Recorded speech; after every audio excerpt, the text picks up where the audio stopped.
Hi my dear students. दोस्तों, हम लोग केमिकल बॉन्डिंग पढ़ रहे हैं और इसमें हम लोगों ने अपने पिछले लेक्चर में पढ़ा था हाइड्रोजन बॉन्डिंग। दोस्तों, उस लेक्चर में हम लोग ने हाइड्रोजन बॉन्डिंग की छोटे से आइडिया को देखा था। बेसिक आइडिया हम लोगों ने पढ़ा था।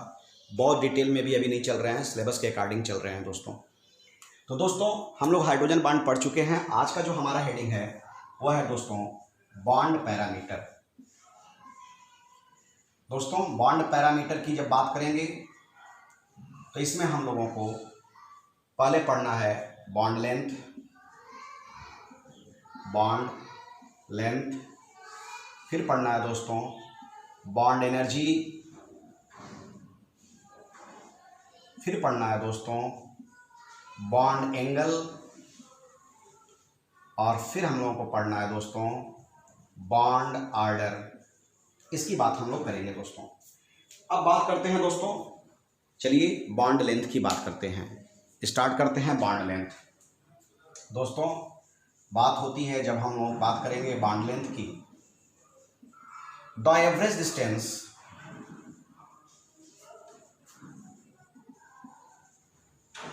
बिटवीन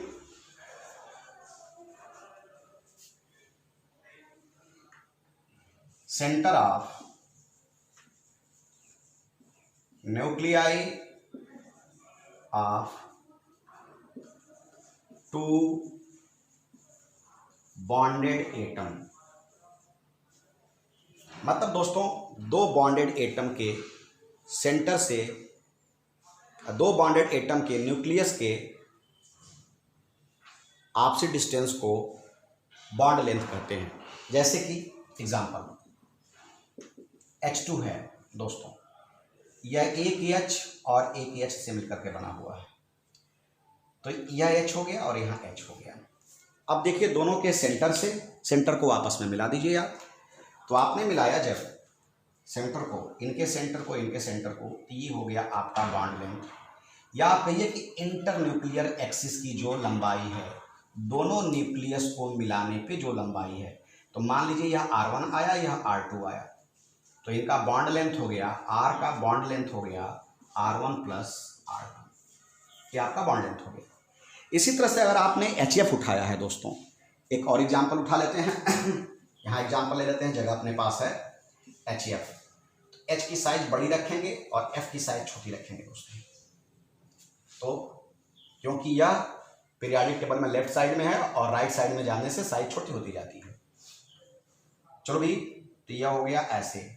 अब आपने H वाले को, जो यह H साइड को रिप्रेजेंट किया, या F को, आपने इसका लिया R1 और इसका लिया R2, तो इसका बॉन्ड लेंथ क्या हो गया, R बॉन्ड लेंथ हो गया R1 प्लस R2, ये हो गया आपका बॉन्ड लेंथ दोस्तों।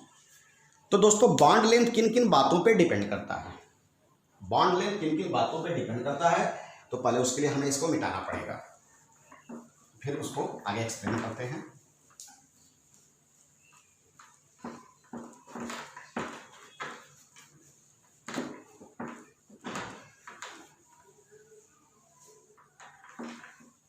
हाँ दोस्तों, तो बात करते हैं depend on, bond length depend on,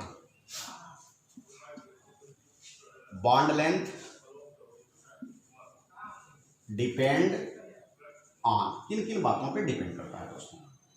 तो दोस्तों पहली चीज तो क्लियर हो गई कि size of atom,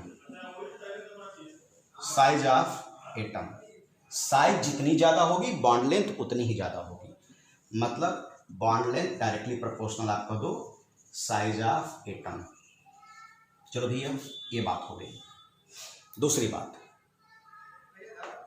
bond length inversely proportional multiplicity of bond. तो मल्टीप्लिसिटी ऑफ बॉन्ड का मतलब हो गया कि अगर मान लीजिए कि एग्जांपल लेते हैं, इनके बीच में ट्रिपल बॉन्ड है और इनके बीच में डबल बॉन्ड है और इनके बीच में सिंगल बॉन्ड है। तो जितनी मल्टीप्लिसिटी ज़्यादा होगी बॉन्ड लेंथ उतना ही कम होगा। तो इसमें मल्टीप्लिसिटी ज़्यादा, यहाँ 3 बॉन्ड है, यहाँ 2 बॉन्ड है, यहाँ 1 बॉन्ड है, तो जाहिर सी बात है बॉन्ड लेंथ किसकी ज़्यादा होगी, उसकी ज़्यादा होगी। बॉन्ड लेंथ इंक्रीज्ड है, चलो भैया, ये बात हो गई। अगला पॉइंट यह है कि एस करेक्टर। तो दोस्तों अगर बात तीसरे पॉइंट की करें, तो जब तीसरे पॉइंट की करेंगे, अगर हाइब्रिडाइजेशन के बेस पे करेंगे, होल्ड ऑन,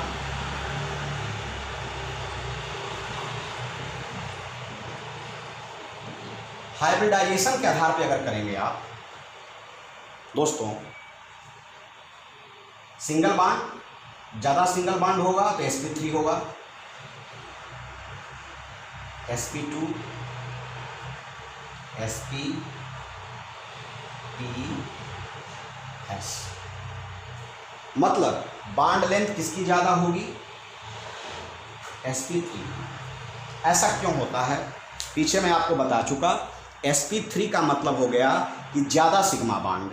तो जब ज्यादा सिग्मा बॉन्ड, 4 सिंगल बॉन्ड हो गया ना, sp3 मतलब 4 सिंगल बॉन्ड, या 3 सिंगल बॉन्ड 1 लोन पेयर, या 2 सिंगल बॉन्ड 2 लोन पेयर, मतलब दोस्तों ज्यादा सिग्मा बॉन्ड। तो ज्यादा सिंगल बॉन्ड, तो जाहिर सी बात है जब ज्यादा सिंगल बॉन्ड होगी, सिंगल बॉन्ड होने से बॉन्ड लेंथ बढ़ता है, और जितना मल्टीपल बॉन्ड होगा बॉन्ड लेंथ कम होगा। तो जाहिर सी बात है सिंगल बॉन्ड ज़्यादा होगा तो sp3 होगा, उससे कम होगा तो sp2 होगा। अब यहाँ पे क्या हो गया? sp2। देख लो, यह कहीं जुड़ेगा? अगर मैं इसकी बात करूँ, यह एक साइड से जुड़ेगा तो यहाँ हो जाएगा sp। इसकी बात करूँ, यह 2 साइड जुड़ेगा, एक, और यहाँ पे यह हो जाएगा sp2, और यह 3 साइड जुड़ेगा तो हो जाएगा यहाँ पे sp। तो दोस्तों सॉरी sp3। तो दोस्तों इस केस में बॉन्ड लेंथ बढ़ेगा। अब यहां से एक चीज और देखो, यहां देखने को क्या मिल रहा है दोस्तों? होल्ड ऑन, बाहर गाड़ी आ रही है, उसकी आवाज आ रही होगी आपको, थोड़ा आप कंसंट्रेट करिए मेरी बातों को।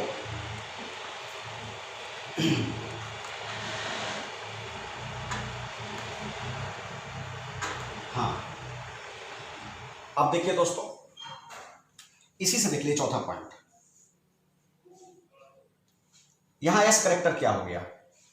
यहां 25%, 3 और 1 4, 4 मानो, और 100 को डिवाइड कर दो तो 25%। यहां एस करेक्टर कितना हो जाएगा? यहां एस करेक्टर होगा 25%, यहां 33.3%, 2 और 1 3, यहां 50%। यहां एस करेक्टर है नहीं, चलो भाई एस करेक्टर यहां है नहीं।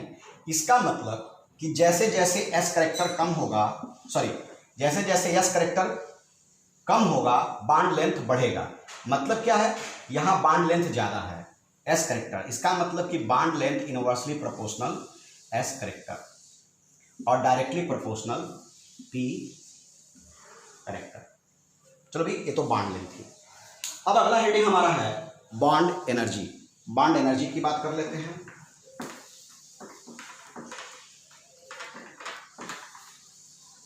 होल्ड ऑन दोस्तों,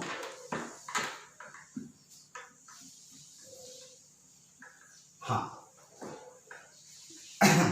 अगली हेडिंग हमारी है दोस्तों बॉन्ड एनर्जी।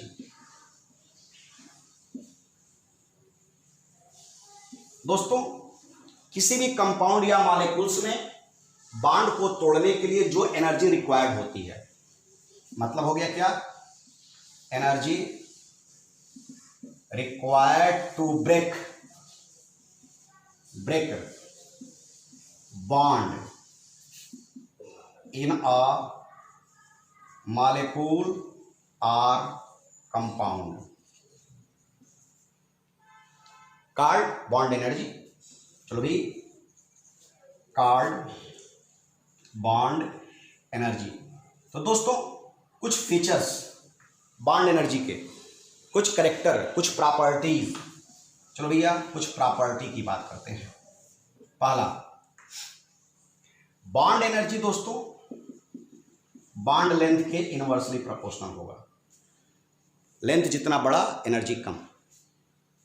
दूसरा, बॉन्ड एनर्जी रेजोनेंस से स्टेबिलिटी प्राप्त होती है, और जितना स्टेबल होगा उसकी बॉन्ड उतनी ही ज्यादा होगी। तो रेजोनेंस रेजोनेंस क्या रिप्रेजेंट करता है? स्टेबिलिटी, और स्टेबल चीज को तोड़ने के लिए ज्यादा एनर्जी लगानी पड़ेगी दोस्तों। तीसरा पॉइंट, सिग्मा बांड और पाई बांड, दो बांड होते हैं, आगे भी पढ़ेंगे हम लोग। सिग्मा बांड मजबूत होता है और पाई कमजोर होता है। तो दोस्तों जो मजबूत होगा उसको तोड़ने के लिए ज़्यादा एनर्जी लगानी पड़ेगी, इसलिए सिग्मा बांड में बांड एनर्जी पाई बांड के बांड एनर्जी से क्या होगी? ज़्यादा होगी। चलो भैया ये भी बात हो गई। और अगला पॉइंट ऐसे बिठा दूं मैं,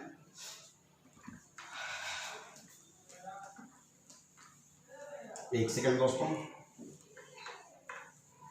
चलिए भाई, चौथा पॉइंट, जितना मल्टीपल बांड होगा दोस्तों, मल्टीपल बांड, तो ये मल्टीपल बांड है तो इसमें एक सिग्मा है और दो पाई है, इसमें एक सिग्मा है और एक पाई है, और इसमें एक सिग्मा है, ये आगे मैं बताऊंगा भी। तो दोस्तों जितना मल्टीपल बांड होगा, अब यहां सिग्मा तो सब जगह बराबर है, तो सिग्मा की एनर्जी तो बराबर हो गई। अब पाई ज्यादा है तो जाहिर सी बात है पाई की भी कुछ एनर्जी होगी, सिग्मा की एनर्जी तो हर जगह बराबर हो गई, लेकिन यहाँ पाई है तो पाई की एनर्जी होगी। तो दोस्तों यहाँ दो पाई है और यहाँ एक पाई है, तो एक पाई से दो पाई की एनर्जी ज़्यादा होगी, और यहाँ तो पाई है नहीं, इसलिए इसको तोड़ने में ज़्यादा एनर्जी लगेगा, मतलब आपकी बॉन्ड एनर्जी ज़्यादा हो गई, इंक्रीज। ऐसा इसलिए सिग्मा तो हर जगह बराबर है, और अब एनर्जी किस पर डिपेंड कर रही है? पाई पर डिपेंड कर रही है, जबकि पाई को तोड़ना आसान है, सिग्मा को तोड़ना कठिन है। अगर सिग्मा और पाई में पूछा जाए तो सिग्मा बांड को तोड़ने में बांड एनर्जी ज़्यादा होगी, लेकिन अगर सिग्मा हर जगह बराबर है और केवल पाई पे एनर्जी डिपेंड है, तो जहाँ पाई ज़्यादा होगी वहाँ एनर्जी ज़्यादा होगी। चलो भैया ये भी बात हो गई। पांचवा पॉइंट दोस्तों, अगर लोन पेयर है, किसी भी कंपाउंड में ज़्यादा से ज़्यादा लोन पेयर है तो बांड एनर्जी कम होगी, क्योंकि लोन पेयर रिपल्सन करता है। मतलब लोन पेयर को ऐसे समझिए, इलेक्ट्रॉन और इलेक्ट्रॉन दो सेम चार्ज बॉडी जब आपस में आएंगे तो सेम चार्ज बॉडी अट्रैक्ट नहीं करते, रिपेल करते हैं दोस्तों। तो जाहिर सी बात है लोन पेयर और लोन पेयर आपने लिया, इलेक्ट्रॉन को लिया, और पेयर में इधर भी एक पेयर इलेक्ट्रॉन और इधर भी एक पेयर इलेक्ट्रॉन, और दोनों पेयर एक ही कंपाउंड, जैसे कि एग्जांपल ले लो H2O, देखो यहाँ लोन पेयर हो गया। अब यह लोन पेयर है, यह लोन पेयर है, अब यह इलेक्ट्रॉन आपस में क्या करेंगे? रिपेल करेंगे। तो रिपल्सन जब होगा तो बांड कमजोर होगा, और उस कमजोर बांड को तोड़ना आसान होता है दोस्तों। इसलिए loan bond energy inversely proportional lone pair of atom taken in compound या मॉलिक्यूल। उस कंपाउंड या मॉलिक्यूल में जो भी एटम है, अगर उनके पास लोन पेयर है तो उसके कारण उस कंपाउंड की बॉन्ड एनर्जी क्या हो जाएगी? कम हो जाएगी दोस्तों। तो चलो भाई ये भी बात हो गई। अब तीसरा पॉइंट है दोस्तों बॉन्ड एंगल। अब बॉन्ड एंगल को देख लिया जाए। इसे थोड़ा सा मिटाना पड़ेगा, wait.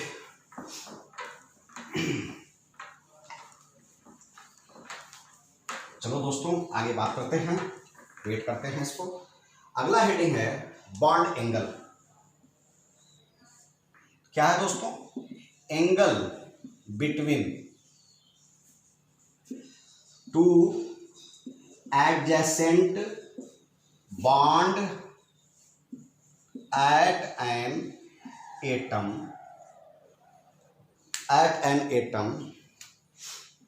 made by three or more than three atom is called bond angle। Bond angle दोस्तों, मतलब अगर आपने एग्जाम्पल लिया H2O का, तो 3 या 3 से अधिक एटम के बीच में यह बॉन्ड एंगल बनेगा। देखिए यहाँ लिखा है angle between two adjacent bond, यह दो, एक बॉन्ड यह और यह बॉन्ड हो गया, टू एडजेसेंट बॉन्ड, नजदीकी bond, two adjacent bond at an atom, मतलब किस एटम पे? O पे। जब दो नजदीकी बॉन्ड किसी दूसरे एटम के साथ जुड़े रहेंगे तो जाहिर सी बात है यह 3 एटम से बनेगा, 3 या 3 से ज्यादा से बनेगा, तो इनके बीच का जो एंगल होगा उसको क्या बोलेंगे, बॉन्ड एंगल बोलेंगे दोस्तों। तो दोस्तों ये बॉन्ड एंगल था। अब बॉन्ड एंगल का इंपैक्ट, बॉन्ड एंगल की कुछ फीचर्स देखेंगे, कैसे कैसे बॉन्ड एंगल का असर पड़ता है। तो दोस्तों पहली बात है हाइब्रिडाइजेशन और दूसरी बात है लोन पेयर।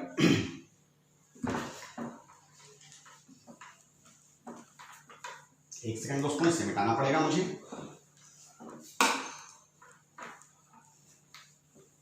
हाँ दोस्तों, तो पहली बात हम करते हैं इसको हाइब्रिडाइजेशन से लेकर चलते हैं। चलो भैया, पहला है हाइब्रिडाइजेशन। दोस्तों हमेशा याद रखिएगा sp, sp2 एंड sp3। दोस्तों sp का मतलब यहां मोर सिग्मा, यहां लिख दीजिए मोर सिग्मा, और यहां हो गया लेस सिग्मा।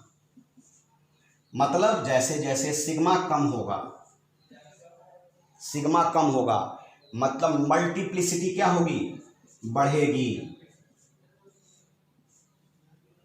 sp में सिग्मा कम होगा, मल्टीप्लिसिटी बढ़ेगी दोस्तों, बॉन्ड एंगल बढ़ेगा। याद रखिएगा। बहुत सारे रीजन हैं, अब सारे रीजन इस वीडियो में नहीं बताना चाहता। सेकंड पॉइंट, लोन पेयर की बात करते हैं दोस्तों। अब लोन पेयर की बात करते हैं तो जैसे जैसे दोस्तों लोन पेयर बढ़ेगा, लोन पेयर बढ़ेगा, तो अब लोन पेयर बढ़ेगा तो रिपल्सन होगी, तो बॉन्ड एंगल कम होगा दोस्तों। मतलब bond angle inversely proportional lone pair of central atom. चलो भैया, अब तीसरी बात, बॉन्ड एंगल क्या क्या डिपेंड करता है, इलेक्ट्रोनिगेटिविटी पे दोस्तों। चलो भैया, अब दोस्तों देखा जाए, अगर सेंट्रल एटम सपोज करिए कि HOH है, तो यहां पे point first, bond angle central atom की बात हो रही है। अगर सेंट्रल एटम की इलेक्ट्रोनिगेटिविटी दोस्तों कम हुई तो बॉन्ड एंगल कम होगा। मतलब कि इसकी इलेक्ट्रोनिगेटिविटी यदि कम होगी, सेंट्रल एटम की बात हो रही है।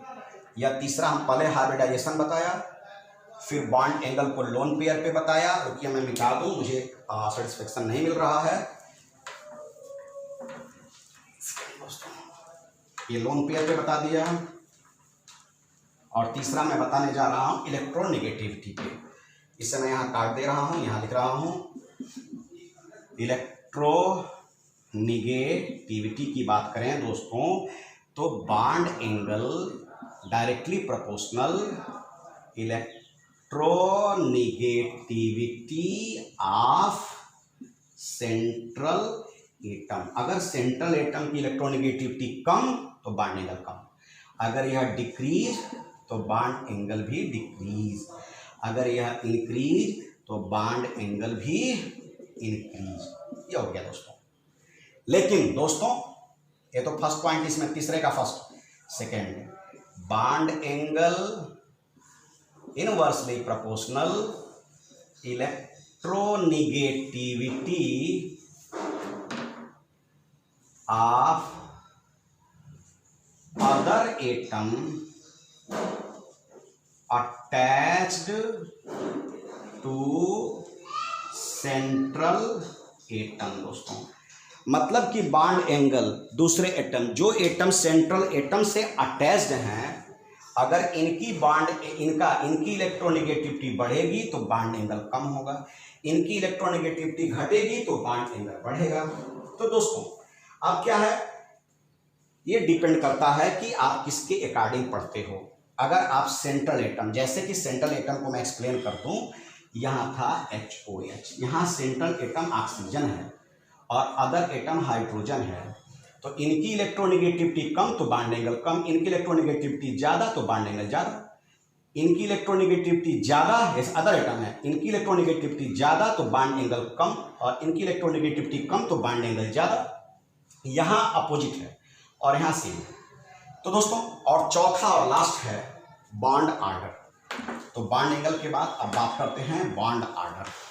तो बॉन्ड आर्डर के लिए ज़्यादा मिटाने की ज़रूरत नहीं है, मैं यहीं पे मैं कर लूँगा। चौथा पॉइंट है दोस्तों बॉन्ड आर्डर। तो bond order is explain as the bond total number of bond between two atoms. दो एटम है जैसे O2, और जैसे यहाँ पे है आपका, आप ले लेते हैं H2 और यहाँ लेते हैं N2। H2 का हो गया HH, O2 का हो गया O डबल बॉन्ड O और N2 का हो गया M। तो bond order is number of bond, यहाँ 1, यहाँ 2, यहाँ 3, number of bond taken in molecular compound. मतलब कि ये जो मॉलिक्यूल है इसमें कितने बॉन्ड हैं वही उसका बॉन्ड आर्डर है।